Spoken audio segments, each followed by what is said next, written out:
Hi, this is Andy from Black Veil Brides, and we are at the Warped Tour in the UK right now.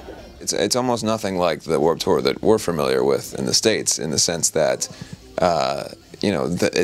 Warped Tour is a very hot, very outdoor, very ever-changing festival in the United States. You know, it's averaging 100-something degrees Fahrenheit every day, and the times that you play is different every day. This being a much more standard European festival style thing.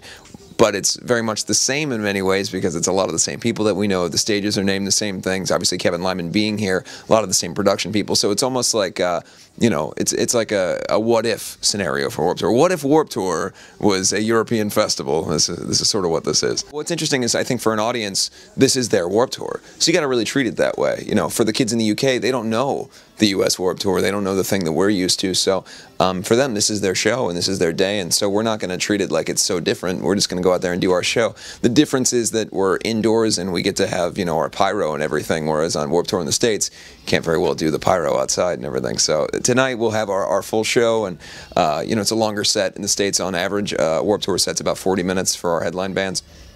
Here we're getting to do the full hour, which I think it's slightly shorter than our usual headline set, but it's it's a pretty lengthy set for a Warped Tour. Not only just in this venue, but it's our first headline of a festival outside the United States, and that's pretty exciting for us. We've never headlined a festival before, so for it to be the same festival that's involved with Warped Tour and all these people that we've known for so many years, it just sort of feels right. I don't know if it's necessarily pressure so much as it's an excitement that we feel. We want to go out there and give our best show.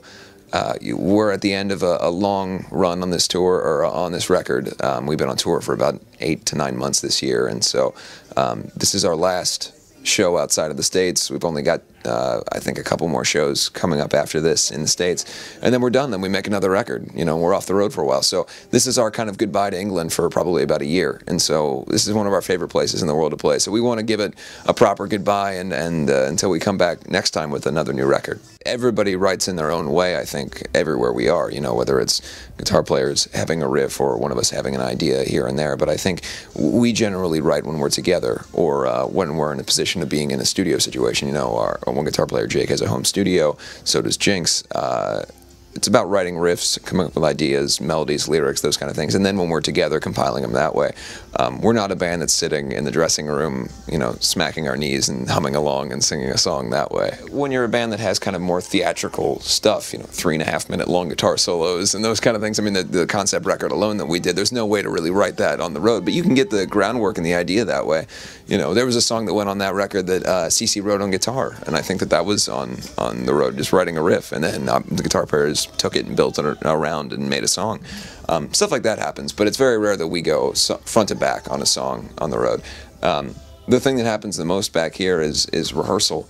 I don't think you'll ever meet a pair of guitar players or anybody that would be as diligent about rehearsing and making sure that they're tight for the shows. I mean, before the show, everybody has their instruments and is playing and making sure that we're ready to go out there and kick ass. We've all been together in this crazy marriage for better part of the last over half a decade, and so to spend time apart and kind of reset, I think is always beneficial for us. Look, we're all friends. We all enjoy laughing and spending time together. We're not one of those bands that is at each other's throats all the time.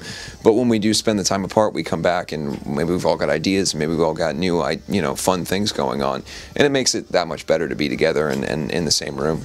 Well, I think at this point, we've never had an opportunity in all of our career to make a record that had some time behind it.